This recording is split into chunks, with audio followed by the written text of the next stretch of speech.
అవకాశం ఇచ్చినందుకు గౌరవ స్పీకర్ గారికి హృదయపూర్వక ధన్యవాదాలు. మా నియోజకవర్గం తుంగతుర్తి నియోజకవర్గం చాలా వెనుకబడేసిన నియోజకవర్గం కనుక ఆ నియోజకవర్గం దాన్ని జర ముందుకు తీసుకుపోవాలన్న ఆలోచనలో రాష్ట్ర ప్రభుత్వానికి నేను విజ్ఞప్తి చేయడం జరిగింది. ముందుగా గౌరవ మంత్రివర్యులు పొన్నం ప్రభాకర్ గారికి నేను హృదయపూర్వక ధన్యవాదాలు తెలియజేస్తా ఉన్నాను. నేను మోత్కూరులో బస్ డిపో కోసం నేను అప్పీల్ చేయడం జరిగింది. వారు కూడా అంగీకరించారు. అది తొందర చేయాలని మనవి చేస్తా ఉన్నా. అదేవిధంగా మోత్కూరు డివిజన్ చేయాలని చెప్పి గౌరవ రెవెన్యూ మినిస్టర్ గారికి అందరికంటే ముందుగానే నేనే ఇచ్చిన మన లిస్టులు చదవాలి.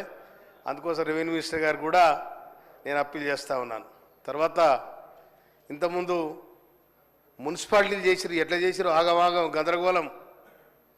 7 కిలోమీటర్లు 8 కిలోమీటర్లు ఉన్న గ్రామాలను తీసుకొచ్చి మున్సిపాలిటీ చేసినారు. ఆ మున్సిపాలిటీలో మురికేం వెలిగింది కానీ డెవలప్మెంట్ లేదు, మను లేదు, మశానం లేదు, అని నెత్తి లేదు, కత్తి లేదు. కనుక నా దగ్గర 2 మున్సిపాలిటీలు ఉన్నాయి. అయితే అధ్యక్ష, ఆ మున్సిపాలిటీలకు ఆ కార్మికుల జీతాలు లేవు, డెవలప్మెంట్ లేదు, రూపాయి లేదు, ఆందోళన వచ్చే అవకాశం లేదు. ఈ విధమైన దుస్థితిని మరి ఎందుకు చేసిండ్రు? ఏమో అప్పులు తెచ్చి మొత్తం లైట్లు వేసిండ్రు, రోడ్డు వేయకుండా డివైడర్లు వేసింది. డివైడర్లు వేస్తే బస్సు వచ్చేటట్లేదు, వచ్చిన వాహనం మళ్ళీ వెనక పోయేటట్లేదు, ఏది మళ్ళీ అటు వస్తే ఇటు పోయేటట్లేదు. కనుక ఆ పరిస్థితి ఉంది. ఇవాళ మేము 2 మున్సిపాలిటీలు ఉన్నాయి. మున్సిపాలిటీలో పనిచేస్తున్న కార్మికులు మొత్తం శ్రమజీవులు. వాళ్ళు ఎస్సీ కులానికి చెందిన వాళ్ళే 90% ఉన్నారు. వాళ్ళకు జీతాలు లేవు, మను లేవు, ఏమి లేవు, ఎక్కడ లేదు. కనుక దయచేసి ఆ మున్సిపాలిటీల పరిస్థితి ఏందో కూడా గౌరవ పోయిన ప్రభుత్వం ఆగమేఘాల మీద ఓ పాయ చేసినారు. ఇలా పాడు చేసినారు, కూర్చున్నారు, ఎక్కడ లేదు. అక్కడ ఉన్న ఆ గ్రామాలలో ఉన్న ఉపాధి హామీ కూలీలకు కూడా బతుకు లేకుండా అయింది అలా ఆ మున్సిపాలిటీ కలపడం వల్ల. ఆ విధంగా దుస్థితి ఉంది. అందుకోసం దాన్ని చక్కబెట్టాలని రాష్ట్ర ప్రభుత్వానికి నేను హృదయపూర్వక ధన్యవాదాలు తెలియజేస్తా ఉన్నాను.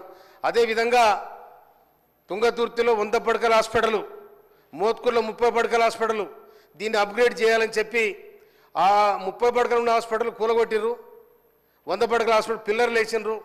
అది అక్కడ ఇబ్బందిగా ఉంది.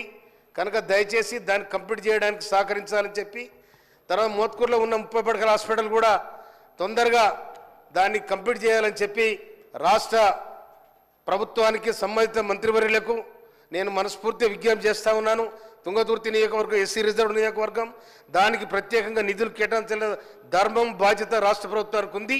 అందుకోసమనే ఆ విధంగా ముందు తీసుకుపోవాలని, అన్నిటికంటే ముఖ్యంగా మోత్కూరుకి ఎటు చూసినా 70 కిలోమీటర్ల దూరాన బస్ ప్రయాణం లేదు.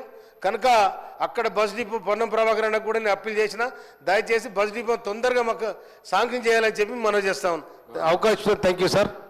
గౌరవ సభ్యుని ఆవేదన నోట్ చేసుకోవడం జరిగింది. సందర్భం పాయం వెంకటేశ్వర.